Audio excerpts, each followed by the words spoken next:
यति बेला मसँग संवाद गर्नको लागि पुण्य गौतम हुनुहुन्छ। पुण्य सर नमस्ते, यहाँलाई स्वागत छ। थ्याङ्क यू सो मच, धन्यवाद। हर्क साम्पाङले यति बेला एउटा स्ट्याटस पनि लेख्नु भएको छ होइन। उहाँले के लेख्नु भएको छ भने टी सर्ट किन अनिवार्य लाउन आवश्यक छ, हामी को हुँ भन्नुभएको छ। र त्यसपछि फेरि त्यो स्ट्याटस लगतै फेरि केही समय अगाडि मात्र एउटा भिडियो पनि उहाँले बनाउनु भएको छ।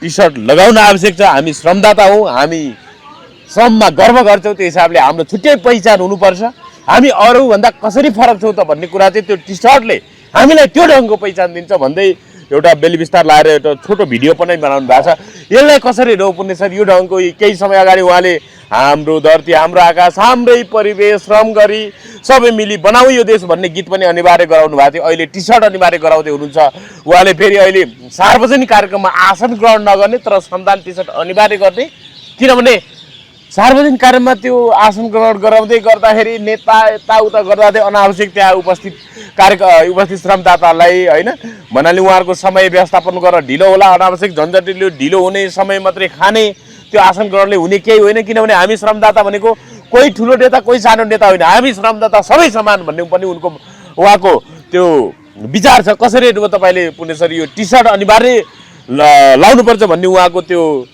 घोषणालाई कसरी हेर्नुभयो?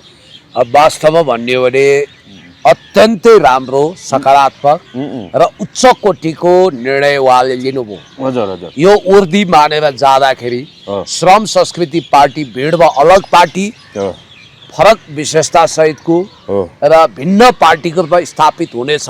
यसको मौलिकता र विशिष्टता कायम हुनेछ भन्ने मेरो विश्वास हो। अब श्रम संस्कृति पार्टीमा आबद्ध हुने, हाम्रो धरती हाम्रो आकाश हाम्रै परिवेश भन्ने गाउन नसक्ने त्यो काहीँ श्रमदाता हुन्छ। तपाईँलाई आइसक्यो, तपाईँले त गीतै रचना गरिदिनु भयो होइन? ए बाबा, यहाँ त समय अभावले भिडियो लामो होला भनेर फुल गीत नगाएको।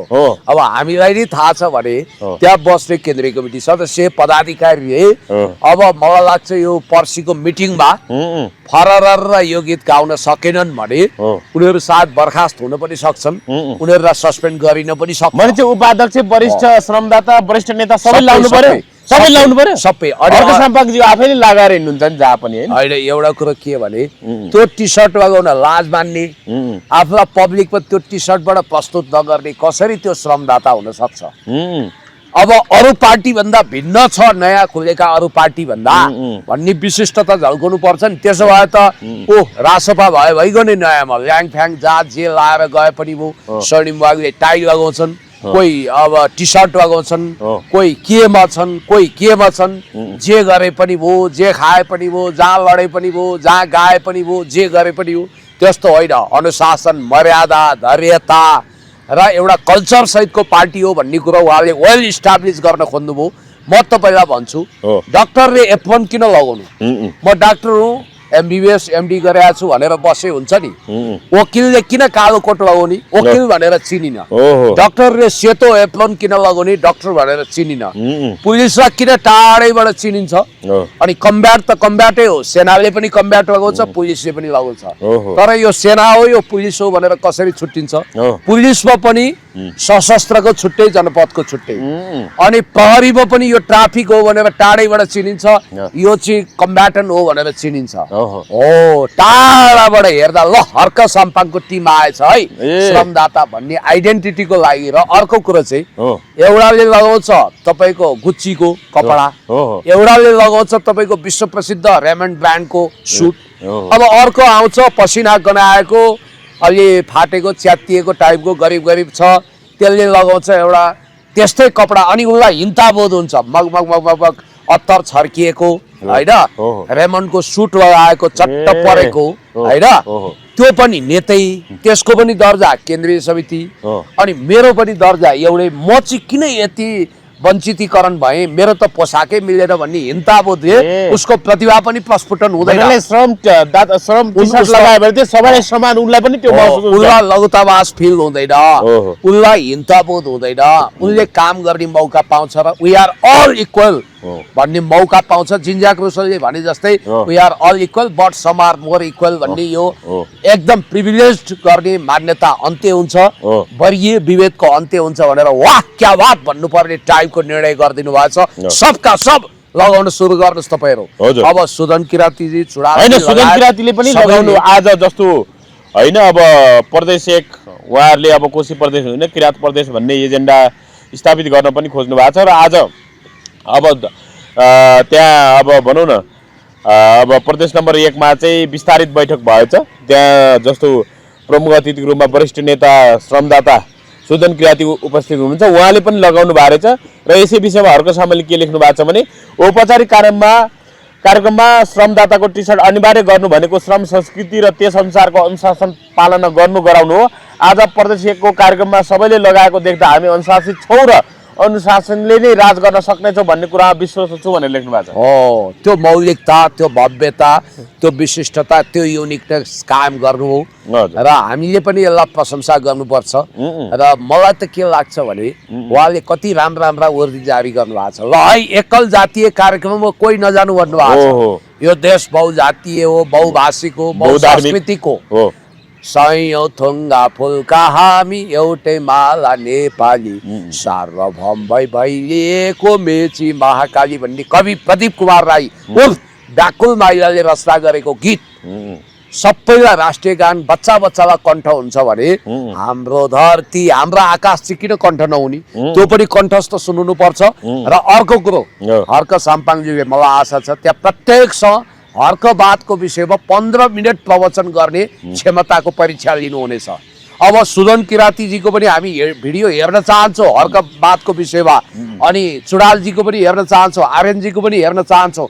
अलिकति अमिलो मन भएको चाहिँ के कारणले होला भने उहाँले अनुशासन कडिकडाउ किन गर्नु होला भने बागमती प्रदेशको बेलामा अराजकता छरपष्ट भयो, हर्कवादको बारेमा अप्रत्यक्ष गुनासो भयो। अब त्यहाँ कार्यक्रम बाहिर ब्याक बाइटिङ गर्ने, गुनासो गर्ने यो कुनै बाधै होइन भन्ने हाँसोमा उडाउने यो त छँदैछ होइन। अझ कति जिम्मेवार केन्द्रीय सदस्यले त काहीँ हर्कपात भनेर पनि भन्न भ्याएछन् होइन। म त्यसको बारेमा पछि भनौँला तपाईँलाई। त्यसरी उडाउने, बिल्ला गर्ने, हाँसी मजाकको प्रचण्डवाद त छैन। के को हर्कवाद भनेर केन्द्रीय समितिमा भएका पदाधिकारीमै भएका मान्छेले ब्याक बाइटिङ गर्ने, अझ नेतृत्वको व्यक्तिकरण भयो, व्यक्तिवादी अराजकतावाद हुर्कियो भनेर खुलेआम कार्यक्रममा भनेको देख्दा उहाँलाई के लाग्यो भने पार्टी नेतृत्वप्रति दृढ विश्वास छैन, पार्टी नेतृत्वप्रति एक खालको भावना छैन, विचार छैन।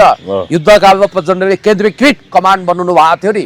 हर्कवाद प्रति मनसा वाचा कर्मणा कोही प्रतिबद्ध छैन भने भोलि बहुकेन्द्र बन्न सक्छ, मल्टी सेन्टर बन्न सक्छ, गुटबन्दी हुन सक्छ। र उहाँले यो सोच पनि लिनु भएको जस्तो छ कि जसले हर्कवाद मान्दैन त्यसलाई विदाई गर्न पनि खोज्या होला। र मलाई लाग्छ उहाँले अब परीक्षा लिनुहुन्छ, त्यो सायद लाइभ पनि गर्न सक्नुहुन्छ, उहाँले भिडियो पनि बनाउन सक्नुहुन्छ। हर्कवाद बारे प्रवचन दिनै पर्ने अनिवार्य। अनि त्यसपछि उहाँको पार्टीको नीति नियम, रुल इज रुल, एभ्रीवान जसले पनि फलो गर्नु पर्यो। उहाँले अर्को के गर्न सक्नुहुन्छ भने श्रम टी सर्ट त अब लगाउने अनिवार्य छ, त्यो लगाएर जानु होला। अर्को चाहिँ उहाँले हाम्रो धरती हाम्रो आकाश कण्ठै एउटा गुरु मन्त्रको रूपमा गाउन लगाउनु हुनेछ र त्यसमा अनुशासित नभएका मान्छेलाई पार्टीबाट उहाँले बर्खास्त गर्न सक्नुहुन्छ। भन्नाले त्यस्तै आशयको उहाँले स्ट्याटस के लेख्नु भएको छ भने यो आउने 16 गते पुरानो समितिको र 17 गते थप साथीहरूसँगको बैठक बसिनेछ है। सबैलाई अनुरोध, त्यो दिन श्रमदाताको टी सर्ट अनिवार्य छ किनकि हामी हौ श्रमदाता, हामी एकै खालको देखिनुको सन्देश, सुन्दरता र आनन्द बेग्लै छ। टी सर्ट धारण नगरेकालाई श्रमदाता बुझिने छैन, हामी हौ श्रमदाता। टी सर्ट धारण नगरेकाहरूलाई श्रमदाता बुझिने छैन, यसको अर्थ तिनीहरू पार्टीबाट निकालिन सक्छन् भन्ने पनि स्पष्ट चेतावनी हो तपाईको। सिधा भाषामा उहाँले भनिसक्नुभयो त। त्यति मात्रै होइन, सम्भवतः अब एकाध दिनमा हर्कवादको विषयमा हरेक केन्द्रीय समिति सदस्यले धारा प्रवाह 15 मिनट बोल्न सक्नुपर्छ र यसको फेनोमेनम, यसको फिलोसोफिकल, यसको अर्थ राजनीतिक विषयमा समाजमा इन्ट्राक्सन गर्नुपर्छ।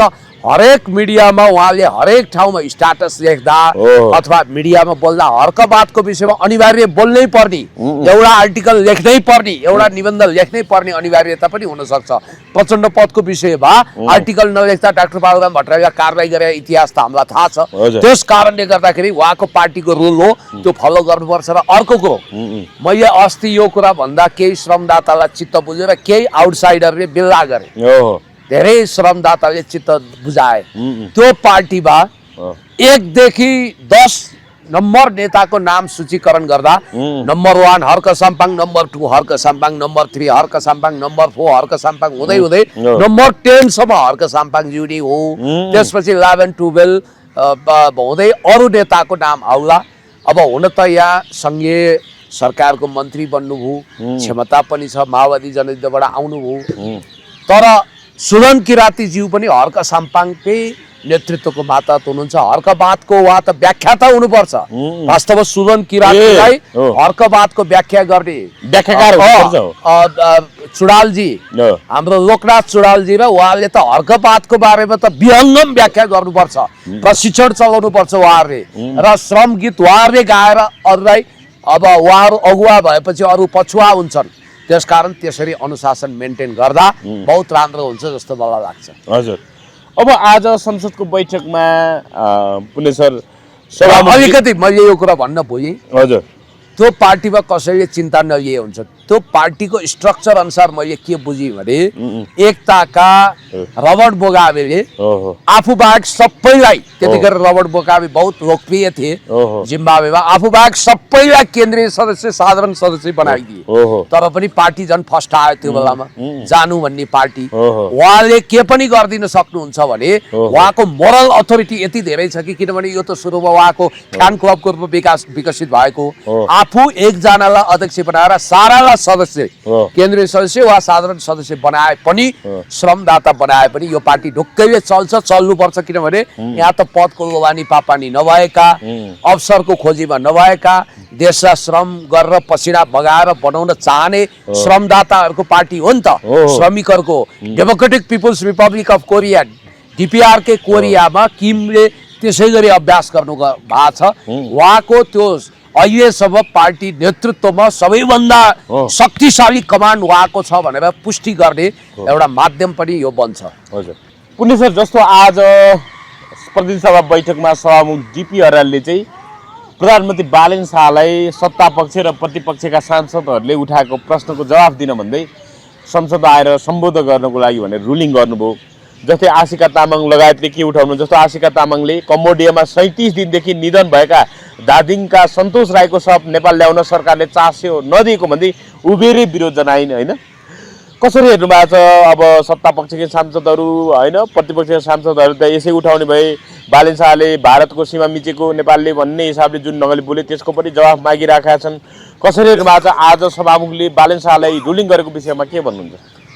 अब सभामुखजीले रुलिङ गरेकै कुराबाट जाउँ, यो धेरै अगाडि गरिनु पर्थ्यो, तर अहिले रवि लामिछानेको अति निकट मानिनु भएका DP अर्यालजी, भले तपाईँलाई लाग्ला उहाँ रासपाबाट पदमुक्त हुनुहुन्छ, अहिले उहाँ कुनै उपाध्यक्ष हुनुहुन्न, केही हुनुहुन्न, उहाँ ऱ्याङ्क एन्ड फाइल त हुनुहुन्न होइन। सभामुखले त आज 3 दिनभित्र सदनलाई जवाफ दिन सरकारलाई तेस्रोचोटि रुलिङ गर्नुभएको छ उहाँले भन्नाले। जस्तो आज नेपाली कम्युनिस्ट पार्टीका सांसद गोपाल शर्माले रुकुम, पश्चिम जाजरकोट र सल्यानका भूकम्प प्रभावितहरूको समस्यामा सरकार जिम्मेवार नबनेको भन्दै उभिएर विरोध जनाएका थिए होइन। उनले साउन 22 गते नै दिएको 9 दिने अल्टिमेटम सकिँदा पनि सरकारको जवाफ नदिएको भन्दै एकदमै आक्रोश पोके। सांसद शर्माले सरकारबाट लिखित प्रतिबद्धता वा जवाफ नआउन्जेल संसदले उभिरहने अडान लिएपछि सभामुखले यसबारे 3 दिनभित्र सदनलाई जवाफ दिन सरकारलाई दोस्रो रुलिङ गराएर यो हेर्दाखेरि गोपाल शर्माजीको खबरदारी देखिन्छ। तर रवि लामिछाने यही मौकाको अधैर्य प्रतीक्षामा थिए। अब रवि लामिछानेको अति निकट मानिएका यिनी वास्तवमा सभामुख DP अर्यालजीले यो रुलिङ गर्नुको कारण के हो भने उनीहरूलाई राम्रोसँग थाहा छ, भलिभाती थाहा छ, उनले सभामुखको रुलिङलाई पनि मान्दैनन्, संसदलाई पनि टेर्दैनन्। अब उनी संसदमा अनुपस्थित हुने लगभग पक्का छ।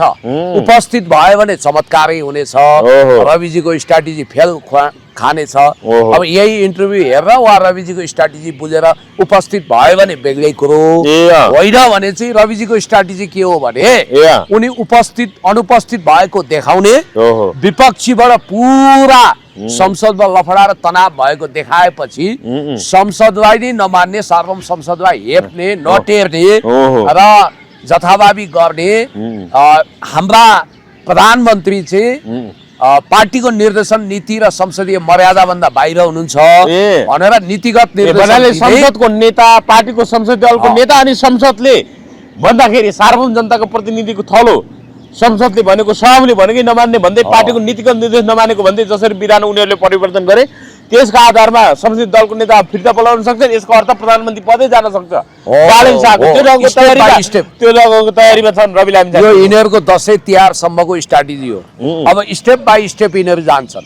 यिनीहरूले के गर्छन्, रवि लामिछानेकै सांसदहरूले तपाईँ संसदमा मान्नुहुन्न, सांसदलाई तपाईँ ऐरे गैरे भइरे नथुक ऐरे कुडा कर्कट झार पत्कर सर याको लागि पेल्नुहुन्छ, संसदीय मर्यादा मान्नुहुन्न, पार्टीको निर्देशन मान्नुहुन्न भने तपाईलाई चाहिँ हामीले संसदीय दलको नेता मानिरहनु पर्ने, तपाईलाई सुमेरु बनाएर गणेश परिक्रमा गरिरहनु पर्ने, यो हुनै सक्दैन भनेर रवि लामिछानेले आँखा झिम्क्याएको भरमा इसारा गरेको भरमा रविका सांसदहरू उफ्रिने छन्। अनि बालेनबाट अवसर नपाएका बालेनकै सांसदहरू पनि उफ्रिने छन्। सभामुखले पनि रविको लागि ढोका खोल्नेछन् र रवि लामिछानेले त्यही मौकामा कथित नीतिगत निर्देशन दिन्छन्। त्यतिन्जेलसम्म बालेन झन् चिडिन्छन्, किनभने उनी रासपाको पार्टी मेम्बरै होइन। त्यसपछि उनीहरूको वास्तविक मल्लयुद्ध सुरु भएपछि बालेनलाई हटाएर आफै संसदीय दलको नेता र प्रधानमन्त्री हुन रवि लामिछाने हो। हिन्दुस्तानको पनि संसदमा सम्बोधन गर्न आउलान् त बालेन शाह, उनले त सभामुखलाई टेर्दैनन् भन्छन्। लगभग आउँदैनन् के गर्न सक्छ गर भनेर सभापति रवि लामिछानेलाई ठाडो चुनौती दिन्छन्। तर रविलाई पनि के राम्रो छ थाहा छ भने यदि बालेन शाहको कुर्सीको खुट्टा भाँचियो भने उनी तत्काल प्रधानमन्त्री हुन सक्ने छैनन्। अर्को यो असफल बजेट ल्याएर कुख्यात बजेट ल्याएर बालेनलाई असफल बनाउन रविद्वारा परिचालित स्वर्णिम वाग्ले भन्ने कुख्यात अर्थमन्त्री मुख बिट्याएर बसेका छन्। बालेनको रिप्लेसमेन्ट म हो, बालेनको विकल्पमा म प्रधानमन्त्री हुन्छु भन्ने उनलाई भ्रम छ, तर उनलाई हुन दिइने छैन। त्यसपछि भट्टगोल सुरु हुनेछ र तपाईँ ढोक्क हुनुहोस् कि बालेनले कि त हामीले भनेको सुनेर या उनले ब्रह्म चेतना तत्त्वबोध भएर ओहो यो त रविजीको स्ट्राटेजी हो, मलाई फ्लप खुवाउने स्ट्राटेजी हो भनेर उनले रविलाई नै चक्रा दिएर संसद जान सक्ने छन्। त्यो एउटा चमत्कार सरह हुनेछ होइन, किनभने रविलाई फेल खुवाउनु पर्यो नि त। बालेन पनि चक्रा दिन सिपालु छन्। अब यहाँनिर तपाईँले के बुझ्नुहोस् भने नीतिगत निर्देशन दिनुपर्ने ठाउँमा उनी दिँदैनन्। जस्तो उनले के दिनु पर्थ्यो भने तुरुन्तै संसदको रेकर्डबाट प्रधानमन्त्रीको यो नेपालले भारतको सीमा मिचेको त्यो घातक देशद्रोही अभिव्यक्ति हटाउनु पर्यो भन्ने नीतिगत निर्देशन दिनु पर्थ्यो। अनि सुकुम्बासी बस्तीमा भएको ज्यादतीको विषयमा आत्मालोचना गर्ने नीतिगत निर्देशन दिनु पर्थ्यो। प्रधानमन्त्रीलाई संसदको रस्टममा उभिएर आफ्ना गलत भनाइलाई सच्याउन र त्यसलाई उसबाट इन्स्टिट्युसनल मेमोरीबाट डिलिट गर्न नीतिगत निर्देशन दिनु पर्थ्यो। त्यो दिँदैनन्। महँगी कन्ट्रोल गर्नु, ग्यास सुचारू होस् भन्दैनन्। अब आशिका तामाङ ठिक छ, उनको धादिङकै मान्छेको शोक परेको हुनाले उनको भोट ब्याङ्क नघटोस् भनेर उनले रोइलो गरे होइन। उनले त के भनेर छन् भने अब कम्बोडियामा 37 दिनदेखि निधन भएका धादिङका सन्तोष राईको शव ल्याउन नेपाल सरकारले चासो नदिएको भन्दै उभिरै विरोध जनाइन्। अर्थ मन्त्रालयले बजेट छुट्याएको छ, तर परराष्ट्रले कार्यविधि नबनाउँदा आफन्तले लासको आश मारिसके। उनले भने नि सरकारले कि यिनीहरू नेपाली नागरिक होइनन् भन्नु पर्यो, नत्र जवाफ नआउन्जेल म उभिरहन्छु। सांसद तामाङको मागपछि सभापतिले पनि 3 दिनभित्र जवाफ दिन सरकार पुनरावृत्ति नगर। तपाईँले पढिसक्नुभयो, उनलाई धेरै महत्त्व दिएर चर्चा गर्न लायक पात्र पनि होइनन्। म उनलाई यति मात्रै भन्छु कि ठिक छ, यो गम्भीर सवाल हो, तपाईले उठाउनु भयो र यो 37 दिन सडी गलिसक्यो होला। सब ल्याउनु पर्दैन, यो सरकारले सब ल्याउन पनि सक्दैन एउटा नागरिक। यो काममा त उनले पनि आत्मालोचना गर्नुपर्छ यो कुरामा, किनभने उनी त्यो क्षेत्रको सांसद, उनी पनि करोडपति हुन्, उनले चन्दा उठाएर पनि गर्न सक्थिन्। नेपाल सरकारले हामीले तिरेको करबाटै यो ल्याउनु पर्छ भन्ने पनि थिएन। तर यो अब अर्को कुरो सहसचिव सचिव लेभलबाट टुङ्गिने कुरो उनले संसदमा भनिन्। अब उनलाई ग्यास नपाएकोमा पीडा छैन, नाते ग्यास 2-3 दिनपछि पाइहालिन्छ भनेर 3 कक्षाको विद्यार्थीले जस्तो च्याट जीपीटीले लेखाइदिएको कविता वाचन गरेर सन्तुष्ट हुन्छन्। Gas gas gas gas gas gas हो भनेपछि सास जनतालाई उनले व्यङ्ग्य गर्न छोडेकी छैनन्। त्यसकारण यो चाहिँ के हो भने अहिले बालेन शाहको इसारामा सभामुखलाई घोषपेच गर्ने राजसभाका सांसद पनि छन्, किनभने बालेन शाह चाहिँ सभामुखको रूपमा उहाँलाई रविले त सभामुखलाई झन् बलियो बनाउन चाहन्छ। बालेन चाहिँ आफूलाई कहीँ न कहीँ घेरा हाल्नको लागि सभामुखी इन्भाइरोमेन्ट बनाएको कुरामा विश्वास गर्छन्। तपाईँलाई यति कुरो भनौँ कि याद गर्नु होला, यो राजसभाभित्रको अन्तर्द्वन्द्वले गर्दा नेपाली जनताले निकै दुःख पाउने भए क्या। त्यस कारणले गर्दाखेरि यिनीहरू राज्य प्रशासनमा असफल भए। गृहमन्त्रीको बिजोग हेर्नुहोस्, गोर्खामा गएको होइन, गोर्खामा ल्याब मागेछन् मतदाताहरूले निर्वाचन क्षेत्र नम्बर 1 मा, अनि 4 महिना भएको छैन। यो अलिक गाह्रो छ, म सक्दिनँ। उस्तै परे भोट फिर्ता माग्न चाहनुहुन्छ, फिर्ता लैजान्छ। भोटै फिर्ता पो दिन खोजे उनले। अरे यो कुनै ऋण सापट दिएको हो? नेपालमा राइट टु रिकल छ, राइट टु रिजेक्ट छ। यो नभएको बुझेरै उनले यो नाटक गरेका हुन्, बहाना गरेका हुन्। पब्लिकसँग इमोसनल ब्ल्याकमेलिङ बन्द गर्नुहोस्, किनभने तपाईको भोट अहिले फिर्ता लिन सक्दैनन्। तर तपाईले याद गर्नुहोला, जनता तपाईका मालिक हुन् है। तपाई जनताको सेवक हो, नोकर हो। सार्वभौम सत्ता सम्पन्न जनता भगवान हुन्, देवादिदेव महादेव हुन्, जनतालाई हेप्ने। उहाँलाई के लागेको होला भने यसो हेर्नुहुन्छ, गृह मन्त्रालय त यसै पनि शासन गर्ने मन्त्रालय, गृह सचिवले पनि आएको छ, यसो हेर्दा मास्टर्स गरेको डिग्रीधारी, कोट पनि कति लगाएको छ, व्यवस्थित बोल्छ। हजुर नमस्कार है मन्त्रीज्यू, सवारी होस् भन्छ। आइजीले ठ्याक्क सलाम गरे देखिन्छ। विश्वका विभिन्न खालका तालिम लिएर सम्पुष्ट भएको हिजोसम्म मन्त्री नहुँदासम्म हवलदार झर्किएर बोल्थ्यो, असैले थुनौला चाहिँ गर्थ्यो, इन्सपेक्टरले कुटौला चाहिँ गर्थ्यो। आज सारा सिडिओहरू नतमस्तक छन्। अरे म त धेरै ठुलो भइसकेछु, म त चान्चुने मान्छे हो भन्ने लाग्दो। गाडी घोडा हेलिकप्टर यो सब स्ट्यान्ड बाई छ। अब यसो गोर्खामा गयो, पसिना गनाउने, सास गनाउने मान्छे आउँछ, झोकिएर आउँछ, के हो मन्त्रीज्यू भन्छ, अनि झोक चल्या होला के। ए यस्ता अहिले गइरे भइरहे मलाई च्यालेन्ज गर्ने देख्नु भएन? उनीहरू कस्ता राजा महाराजा जस्ता छन्। जनतालाई क्यान्सर हुँदा, मृगला पीडा हुँदा एउटा उपचार गर्ने व्यवस्थित सेन्टर छैन। तर मन्त्रीलाई हाच्छौँ भयो भनेर हेलिकप्टर लगेर रेस्क्यु गरेर ल्याइन्छ। हिजो नेप्पो बेबी भने आएन, त्यस पूर्वाधार तथा यातायात मन्त्री सुनिल लम्साल दार्चुला पुगे, त्यहाँ रुवाखोकी लागेको भनेर 8-10 लाख खर्च गरेर अनि हेलिकप्टरबाट फिर्ता भए। यिनीहरूलाई न्यू एलिट क्लास भनिन्छ, नव अभिजात्य वर्ग, नव धनाढ्य वर्ग, नेपो बेबी भनेर चाहिँ यिनीहरू हुन् वास्तवमा। तपाईँलाई अर्को कुरो म भन्न चाहन्छु कि यो मेसोमा अब हेर्नुहोस्, राज्य संयन्त्रलाई त यिनीहरूले पङ्गु बनाए। तपाईँले घट्टा र विचार साप्ताहिक पढ्नु भयो होला, दबाई पनि घट्टा र विचार न्युजमा आएको छ, हेर्नु होला। अहिले तातो समाचार म तपाईँलाई सुनाइदिन्छु।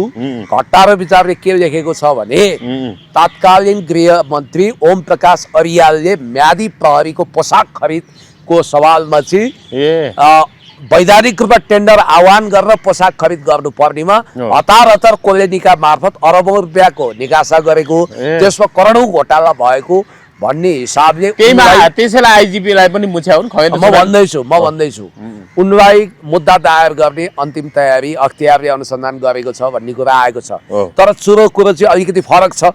उनको बालेन शाहजीसँग पर्सनालिटी क्लास थियो, त्यही भएर उनले आला काचा हेरेर होइन परिपक्व मान्छेलाई भोट हाल्नु भनेपछि यो सत्ता आग बबलाबु। सुशीला कार्कीसँग बालेनको राम्रो सम्बन्ध छैन अहिलेको प्रधानमन्त्री। अब सुशीला कार्कीको दाहिने हात, उहाँ मार्फत सुशीला कार्कीजीलाई पनि घेरा हाल्ने यिनीहरूको प्लान होला। नम्बर 1। नम्बर 2, अब आइजी साहबलाई चाहिँ यिनीहरूले बर्खास्त गर्ने रिजन छैन हो, त्यसैको लागि निर्घिणी र तुच्छ कारण बनाइरहेछन्। तपाईँलाई म हिजो पनि व्याख्या गर्दै थिएँ, आइजी साहबको घरबाट 3 करोड चोरी भयो भनेर खगेन्द्र सुनारले भन्नु। अब हेर्नुहोस्, कसैको घरबाट उहाँले भन्नुभयो, आइजी साहबले होइन यो गलत कुरा हो भन्नुभयो। अब आइजी साहब भन्दै हुनुहुन्छ चोरी भएको छैन, उहाँले चोरी भएको देख्नुहुन्छ। उहिले मैले एउटा किताबमा पढाएको थिएँ, कसैले मेरो घरमा चोरी भएको छैन भन्छ भने अर्कोले चोरी भएकै छ भनेर लेडेडिपी गर्छ भने या त उसले चोरी गर्ने कामको नेतृत्व गरेको हुनु पर्यो, या त ऊ चोरको मित्र वा नातेदार हुनु पर्यो। अनि उहाँले विशेष ब्युरो भन्नुहुन्छ, प्रहरीमा त विशेष ब्युरोमा राखेर कडा यातना दिएको भन्नुहुन्छ।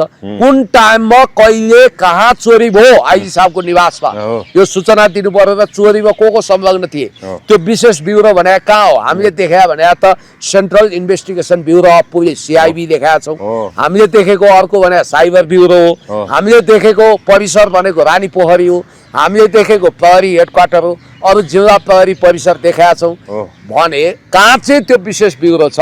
यो कुरा ल्याउनु पर्यो। अनि अर्को कुरा के छ भने अहिलेको आइजी साहबलाई पनि विभिन्न ब्लेम लगाएर बर्खास्त गरेर मनोज केसीजी जो रवि र बालेनजीको प्यारो हुनुहुन्छ उहाँलाई ल्याउन खोजेको भन्ने कुरा आइरहेको छ। त्यति मात्रै होइन, गृह सचिवलाई पनि बर्खास्त गर्न खोजेको भन्ने कुरा आइरहेको छ। अब यो काहीँ नभएको जात्रा हाँडी गाउँमा हुँदो रहेछ होइन। तपाईँले किसिम किसिमका रङका मान्छे अहिले देखिरहनु भएको छ। त्यसकारण जनतालाई अपमान गर्ने, जनतालाई हेप्ने, विभिन्न कुरा गर्ने होइन, तमासा गर्ने यो सिन त तपाईँले देखिरहनु भएको छ नि होइन। राजसभाले चाहिँ जस्तो अब सांसदहरू चाहिँ संसद जाने अनि हाजिर गरेर एकछिन पनि नबसेर संसद बन्द गर्ने, यसमा चाहिँ कडाइ गरिरहेको भन्ने कुरा आयो। जस्तो कहिलेकाहीँ गणपूर्वक सङ्ख्या कोरम नपुग्दाखेरि विधेयकहरूले अगाडि बढ्नु नसक्ने अवस्था र संसद बैठक त्यतिकै स्थगित गर्नुपर्ने अवस्था छ। यसलाई कसरी हेर्नु? राजसभा सांसद गए हाजिर गरे नि बिचमै हिँडिदिँदा रहेछन्, के हो यो? यिनीहरू चाहिँ प्राइमरी स्कुलका उत्तौला साना ससाना केटाकेटी जस्ता छन् क्या। वास्तवमा यिनीहरूलाई सम्हाल्दै, यिनीहरूलाई सिकाउँदै, यिनीहरूलाई ताते ताते गराउँदै, यिनीहरूलाई हिँडाउँदै राजसभाको दिन कट्छ। यिनीहरू कहिले सुध्रिँदा नि सुध्रिँदैनन्। यिनीहरू जथाभावी बोल्ने, जथाभावी खाने, जथाभावी गर्ने, जथाभावी टङ्किस हान्ने अनि लगेर थुन्नु पर्ने किशोर श्रेष्ठलाई हेर्नुहोस् त। अब यिनीहरू मर्यादा किशोर श्रेष्ठ आज अदालतमा बयान दिँदाखेरि फेरि आज 4 दिन म्याद थपियो भन्ने कुरा उनले चाहिँ तिनी आफै किशोरीले फोटो हाल्ने अनि त्यही फोटो चाहिँ हामी मिडियाले छाप्दाखेरि मैले अपराध गर्ने, चरित्र हत्या गरेको हुने भनेर रुँदै बयान दिएछ। होइन, उनी भावविहल भए, भावुक भए, यो देखिन्छ। तर केही छैन, यो 4 दिन 5 दिन भने पनि अन्तत विष्णु पौडेलज्यूलाई पनि म्याद थपे गरेको थियो। तपाईँले त आजै छुट्छ भन्नुभएको थियो नि, पक्षमा लान्छ भन्थे तर उहाँ छुट्नु होइन। आजै भोलि के हो, तीव्र दबाब होला त्यहाँ पनि, के होला होइन। तर किशोर श्रेष्ठ जेल जानुहुन्न, यो ढुक्क हुनुहोस् तपाईँ। कति दिन म्याद थप्छ म भन्न सक्दिनँ होइन। जे होस्, उहाँलाई केही दिन अनुसन्धान गरेर प्रमाण पुग्दैन, उहाँलाई छोडिन्छ। यति कुरामा ढुक्क हुनुहोस्। अनि अर्को कुरो चाहिँ हामीले मूल प्रसङ्गमा जानुपर्छ। राज्य एकदम गैर जिम्मेवार भएर गयो। अब पब्लिकले 1 सिलिन्डर ग्यास पाउँदा स्ट्याटस राख्नुपर्ने भयो। हेर्नुहोस् है, आज धन्यवाद दिन्छु म कुलमान घिसिङज्यूलाई। उहाँको सचिवालयबाट मलाई फोन आएको थियो, म जान भ्याइनँ। रामजीले फोन गर्नुभएको थियो, राम लामाजीले।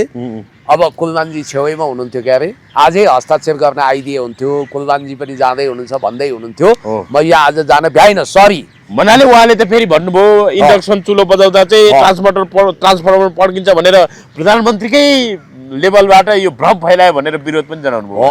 ट्रान्समिटर गतिलो त राख्नु पर्थ्यो नि, पड्क्या होला ट्रान्सफर्मर, त्यो किन पड्कियो भन्ने कुरोमा पनि त सरकारवालाहरूले ध्यान दिनु होइन। कुलमानको हस्ताक्षर के हो खास? होइन, त्यो राम्रो कुरा हो। उहाँले डेडिकेटेड फिडर र ट्रङ्क लाइनबाट बकौता असुल गर्ने कुरामा सरकार उदासीन भयो। त्यसबारे अहिले नेपाल विद्युत प्राधिकरण र सरकार ऊर्जा मन्त्रालयले के भन्छ त्यसको जवाब चाहनु। दोस्रो चाहिँ यो इन्डक्सन चुलो बेच्ने र ट्याक्स असुल गर्ने सरकारको दुर्नियत, कुनियत गलत छ भनेर उहाँले हस्ताक्षर अभियान जो सुरु गर्नुभयो। म पनि गएर हस्ताक्षर धस्काउँछु। मलाई पनि यो कुरा चित्त बुझाएको छ। स्याबास कुलमानजी, क्या बात, तपाईँ यस्तै एजेन्डा लिएर अगाडि बढ्नुहोस्। होइन, यो ग्यासको आकार भइरहेको छ। कतिपयले चाहिँ यसै इन्डक्सन भन्नाले ग्यासको आकार बनाएर बिजुली खपत धेरै गराउने र त्यसपछि त्यो ट्याक्स लिने के 50 युनिटभन्दा धेरै हुन्छ इन्डक्सनहरू अथवा अरू कुकरहरूबाट, राइस कुकरहरूबाट पकाउँदा। अनि त्यही राज्यले फेरि त्यही कर जनताबाट कर उठाउने त्यो योजना अन्तर्गत यो ग्यासको आकार मचाइएको त होइन भन्नेहरू पनि छन्। यो कृत्रिम कालोबजारी हाहाकारको पछाडि एउटा कारण त यो धेरै बिजुली खपत भएर अनि त्यसपछि बिजुली युनिट धेरै भएपछि जस्तो 50 युनिट भन्दा बढी उठ्दाखेरि 5% कर उठाउँछ राज्यले। त्यही नियतका साथ गरेको होइन? त्यो पनि हुन सक्छ, त्यो पनि एउटा गाठी कारण हुन सक्छ। अर्को चाहिँ यिनीहरूलाई मोटो रकम चन्दा दिने ग्यासवालाहरू छन्, ग्यास डिपो सञ्चालन गर्ने, तिनले कृत्रिम अभाव सृजना गरेर कालोबजारी गरेर कुछ त कमाएको कुरोमा सरकारले आँखा चिम्लियो। भएको यो एउटा ग्यास सिलिन्डर ल्याउँदा या त मान्छेले लाइभ गर्ने भए, खुसियाली भोज दिने भए, ग्यास पाइयो भन्ने न्युज आउने भयो। कठै मेरो देशको हालत महँगी चर्को मूल्यमा ग्यास किन्नु छ, तैपनि 1 सिलिन्डर ग्यास पाउँदा हामी रमाउने। हामी कस्ता बेवकुफ छौँ भने कसैलाई मन्त्री, कसैलाई प्रधानमन्त्री, सांसद बनाइदिन रातभरि निर्वाचन आयोग अगाडि धर्ना लाइन दिन्छौँ, लाइन बस्छौँ, आफ्नै सातु सामल आफ्नै खाइ खुराकी गर्छौँ। अनि एउटा निर्वाचन कार्ड बनेपछि फेसबुकमा बन्यो भनेर फोटो राख्छौँ। भनेपछि यस्ता छौँ हामी। त्यसकारण राज्यले हामीलाई बेवकुफ बनाएको हो। यो जुन जुन ठाउँमा जुन जुन डिपोमा जुन जुन पसलमा ग्यास लुकाएको छ, कृत्रिम अभाव सृजना गरेको छ, राज्यले चाहेको भए विदिन 1 आवर सबै ठाउँमा प्रहरी पठाएर छापा मार्न सक्थ्यो। त्यो नमारेर पब्लिकलाई दुःख दियो। युद्धभन्दा चर्को नाकाबन्दी हुँदा केपी शर्मा ओलीज्यूले ल्याउनु भएको थियो त ग्यास, सुचारू गर्नु भएको थियो। अहिले चाहिँ हाहाकार किन? अनि यही बाहनामा चाहिँ फेरि रासपाका रवि लामिछानेवाला सांसद रोएका रहेछन्। अब उनीहरूले गएर दबाब दिनुपर्ने ठाउँ कहाँ हो? सिंहदरबार हो, मन्त्री परिषद हो, त्यहाँ नजानी अनि हामी जस्तै बोलेर हुन्छ। उनीहरू प्रतिपक्ष, उनकी सत्ता पक्ष। दुनियाँमा गाई जात्रा गरेर काहीँ नभएको जात्रा हाँडी गाउँमा लगाउने अधिकार उहाँहरूलाई छैन। हजुर, अब जस्तो आज नेपाली कङ्ग्रेसका सभापति गगन थापाले चाहिँ प्रधानमन्त्री बालेन शाहलाई शासकीय अराजकता बन्द गर्न आग्रह पनि गरेका छन्। पुलिसहरू जस्तो योभन्दा अगाडि उनको घरमा चाहिँ गाडी तेर्स्याएको थियो र त्यो चाहिँ प्रहरी नै हो भनेर उनले जिकिर पनि गरेका छन्। र उनले चाहिँ के भनेको थियो, अहिले चाहिँ सरकारले राम्रो काम गर्न प्रयास गरिरहेको र यो सरकार 5 वर्ष चल्नुपर्छ भनेर पनि धारणा राखेका छन्। कसरी हेर्नु? त्यो गाजर र लट्ठीको नीति हो के?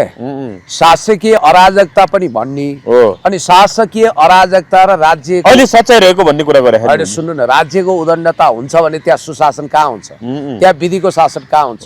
त्यो भने चाहिँ के भने रवि लामिछानेलाई कुर्सी छोड्नु हुँदैन।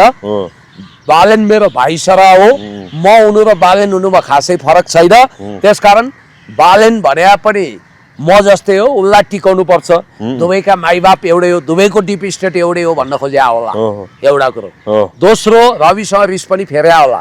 रवि यी दिनहरूमा बालेनलाई कसरी हटाउन सकिन्छ भन्ने जोखाना हेरेर भित्रभित्रै सकुनी पासा फ्याँकिरहेका छन्। त्यो फ्याँक्छन् नि। नेपालको राजनीति भने त कोतपर्वको रगतको भल तरेर आएको छ होइन। भाइले भाइ, दाइले दाइ सिद्ध्याएको हत्याकाण्डहरू रचेर आएको राजनीति छ। अहिले रक्तपात बिन कोतपर्व गर्न खोज्या होला रविले। त्यो कुरोको उनी खिलाफमा होलान्। अब गगन थापालाई अहिले किन पनि बालेनको चाकडी गर्नुपर्छ भने गगन अहिले एउटा गम्भीर सङ्कटमा छन्।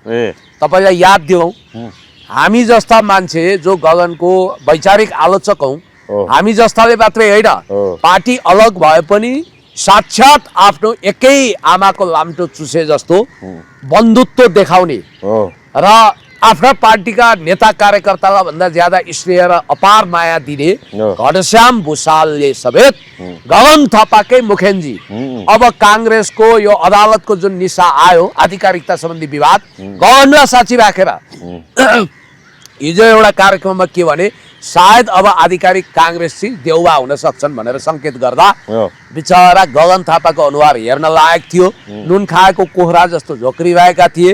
भाषण गर्दाखेरि मरेको बिरालो च्यापेर ठिमी लम्किए जस्तै देखिन्थे। त्यसकारण गगन थापाले अहिले बालेनको चाकडी किन गर्दैछन् भने राज्य शक्तिको प्रयोग गरेर अदालतमा जादु चलाएर बालेन मार्फत उनको गुण तिरिएला भन्ने उनलाई आशा छ। गुण के हो फेरि म तपाईँलाई बताइदिन्छु। अहिले बालेन यसकारण पनि प्रधानमन्त्री छन् कि तपाईँलाई लाग्ला रवि लामिछानेले पहिले भावी प्रधानमन्त्री घोषणा गरे, उनीहरूले संसदीय दलको नेता बनाए, बस प्रधानमन्त्री भए। तर आन्तरिक राजनीति त्यस्तो मात्रै छैन, गज्याङमुजुङ छ। त्यहाँ रवि लामिछानेले करिब करिब राजनीतिक हिसाबले प्रधानमन्त्री पद पड्काइसकेका थिए। बालेन निराश भइसकेका थिए। त्यतिखेर बालेन शक्तिशाली पनि थिएनन्। सुशीला कार्कीले पनि बालेन भन्दा रवि नै राम्रो भन्ने खालको जादु चलाउन खोजेका थिइन्। भरे भनिन्छ गगन थापाले जादु चलाएर रविसँगको पुरानो दुश्मनी हुनाले र रवि प्रधानमन्त्री बनेमा उनी जेल जानुपर्ने खतरा देखेरै उनले आफ्नो जादु चलाएर रविको कुनै समयको प्राइभेट वकिल सुनिल कुमार शर्माजीको इजलास, मान्य न्यायाधीशको इजलासमा रहेको त्यो मुद्दाको छिनोफानो हुन दिएनन्। त्यो मुद्दा छिनोफानो भइदिए भए सम्पत्ति शुद्धिकरण र सङ्गठित अपराधमा यिनले क्लिन चिट पाउँथे, बाँकी सहकारीको मिलापत्र गर्थे, प्रधानमन्त्री हुन सक्थे। हो त्यो रिस यिनले रविले बोकिरह हुनाले देउवाला आधिकारिक काङ्ग्रेस बनाउन रविले पनि जादु चलाउँदैछन्। त्यो गुण उता तिर्नु छ। अब बालेनबाट उनले कुन गुणको अपेक्षा गरेका छन् भने बालेन भाइ तिमीलाई मैले आन्तरिक शक्ति परिचालन गरेर अदालतमा जादु चलाएर तिमीलाई प्रधानमन्त्री हुने गरी रविको बाटो छेकेँ। अब त्यो गुण तिमीले तिर्न बाँकी छ। त्यो गुण भनेको के हो भने तिमीले अब त्यो गुण भनेको के हो भने अब आधिकारिकताको विवादमा तिमीले प्रधानमन्त्री पदको जादु चलाएर देउवालाई रोक्नु पर्यो। यो त्यही हो हो होइन मुद्दा के सफाइ पाउने कुरा गर्नु पनि अहिले रविको सङ्गठित अपराध सम्पत्ति सिद्धिको मुद्दा त सबै जिल्लाबाट फिर्ता भइसक्यो नि होइन भइसक्यो। अब सगाइ ठगी मात्रै मुद्दा कायम छ नि। अब तपाईँले त्यो सोच्या होला भरे सर्वोच्च अदालतबाट उल्ट्यो भने के गर्नुहुन्छ।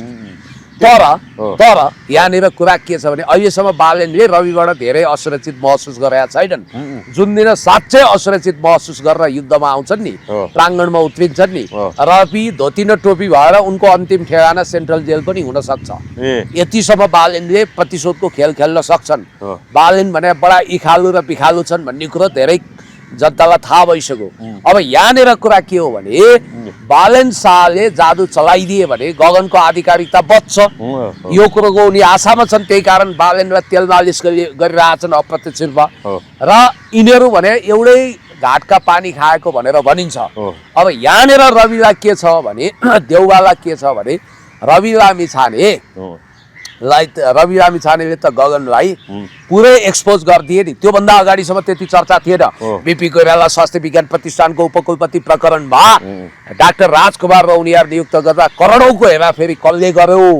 जुलियन असान्जले किटेको प्रतिवेदन अनुसार 2008 देखि अमेरिकन की कन्ट्याक्ट पर्सनको रूपमा नेपालको महत्त्वपूर्ण सूचना अमेरिकन एम्बेसीलाई कसले सप्लाई गरे, नक्कली किसान भनेर ट्याक्सबाट करोडौँ रुपियाँ कसले जिप्ट्यायो भनेर लाल लाल नेत्र गरेर गगन थापालाई एक्सपोज गरेपछि उनी पनि थापाकाजी पड्किहाले। उनले पनि के भन्यो भने दुनियाँभरि सङ्गठित अपराध गर्ने, ठगी गर्ने अनि सम्पत्ति शुद्धिकरणको मुद्दा प्रभावित हुने गरी काम गर्ने को भनेर उनले त अझ खेलै खेल्दा गगनको बारेमा रविलाई गहिरो छ के विश्वास छ भने उनी जेल जानुको पछाडिको प्रमुख कारणै अरू नभएर गगन हो भन्ने छ।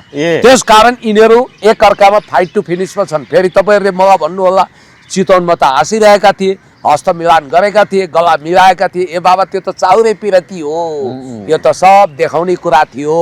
त्यसकारण दुई राजनीतिक कलाकारले गरेको जनता झुक्क्याउने चालबाजी थियो त्यो। तर इनफ्याक्ट उनीहरू एक अर्काको खुनको प्यासा छन्। रविले पाए गगन सिद्ध्याउँछन्, गगनले पाए रवि सिद्ध्याउँछन्। उनीहरू फाइट टु फिनिसमा छन्, वार की पार लडाइँमा छन्। अब देउवा कहाँ खेल्दिए, देउवा पनि हेर्दाखेरि गरेर बोले पनि बडो क्यालकुलेटिभ छन्। देउवा जति होस्याङ्गे देखिन्छन् त्यति नै होसपूर्वक काम गर्छन्। उनी क्यालकुलेटिभ छन्, सत्ताका पुराना खेलाडी हुन्। उनले किन अहिले म हिन्दू किन भने थाहा छ? किन भने काङ्ग्रेस मूलभूत रूपमा 12 दाईहरूको पार्टी हो। त्यो बुढाखाडाहरूको अखडा पनि हो। युवा भए पनि त्यहाँ कन्जर्भेटिभ सोचका छन्। त्यहाँ बिपी कोइरालाको सूत्र अर्थात् संवैधानिक राजतन्त्र, हिन्दू राष्ट्र भनेर माला जप्ने थुप्रो छन्। राष्ट्रिय मेलमिलापको नीति लिएर त्यहाँ हिन्दू धर्मको प्रचारकहरूलाई नि मञ्च दिए उनले।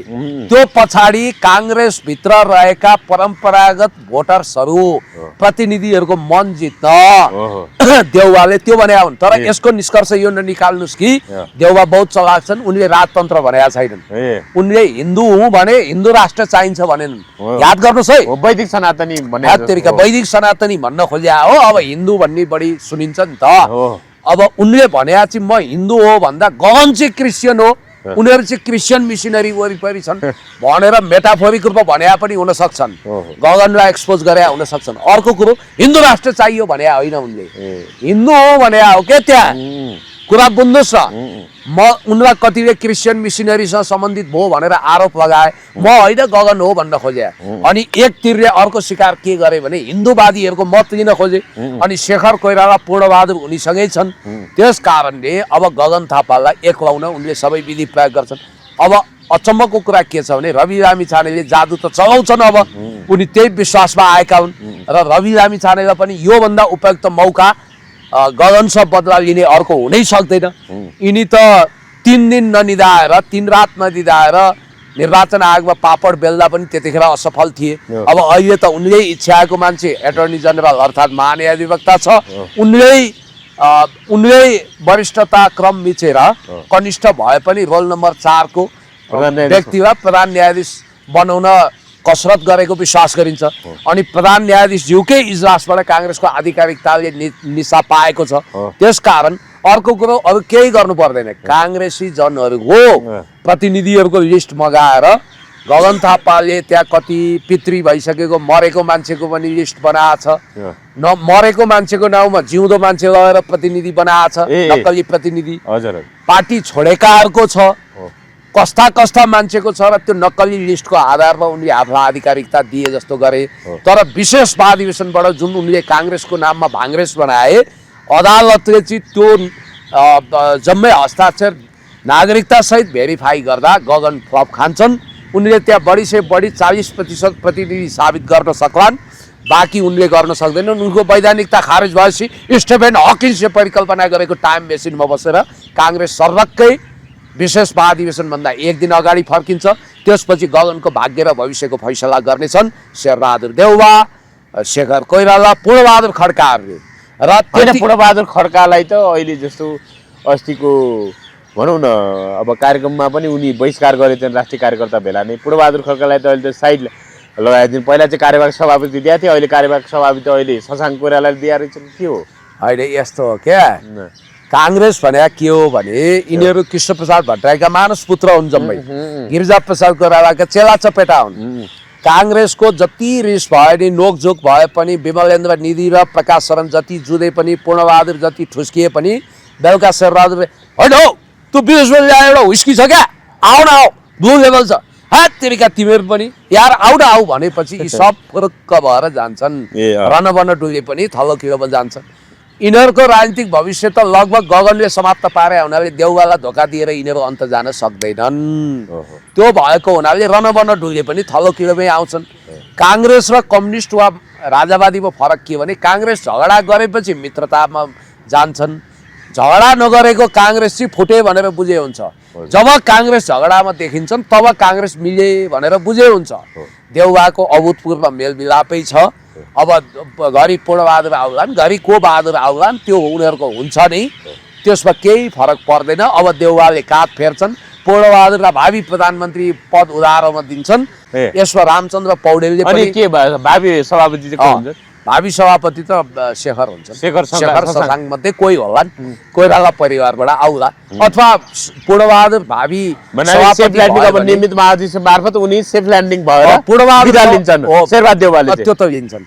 पूर्णबहादुर भावी सभापति भयो भने शशाङ्क वा शेखर प्रधानमन्त्री गगनले अलिकति अपमानित ढङ्गले निकाले भएर उनलाई त्यो रिसै पोख्नु छ। सानो कुरा हो, अल्पमतले बहुमतलाई घोक्रे ठ्याक लगायो, गलत त्यायो, यो सानो कुरा हो। सुन्नु, 70% काङ्ग्रेस स्विङ आउट भयो। त्यहाँ थोरै प्रजातान्त्रिक भन्दै भयो, फर्गिभ बट फर्गेटको मान्यता लिने, म तपाईँसँग असहमत हुन सक्छु तर तपाईँको वैचारिक स्वतन्त्रताको निम्ति अन्तिमसम्म लड्छु भन्ने भोल्टियर फ्रान्सेली दार्शनिक छन्। र त्यहाँ के तपाईँको जोन अफ केनेडी छन् र त्यो पार्टीमा, त्यहाँ गान्धी छन् र त्यहाँ नेल्सन मण्डेला छन् र छैनन् नि। यिनीहरूले त बदलाको हिसाब किताब यसरी चुकाउँछन् कि सायद गगनलाई यिनीहरूले पतनको खाडलमा खसाल्नेछन्, काङ्ग्रेस यिनीहरूको मुठीमा आउनेछ। अब गगनलाई मामुली केन्द्रीय समिति सदस्यसम्म त निगाह गर्न सक्छन्। अब यिनीहरूले पुनर्स्थापना हत्तपत्त गर्दैनन् र यिनीहरूले ब्याजसहित आफ्नो अपमान र आफ्नो बहिर्गमनको हिसाब किताब लिनेछन्। त्यसको सङ्केत गगनकै अगाडि अनुभवी राजनीतिज्ञ वाम राजनीतिज्ञ घनश्याम भुसालले प्रकट गरिसक्नु भएको छ। हस्, धन्यवाद। त्यो समयका धेरै धेरै धन्यवाद।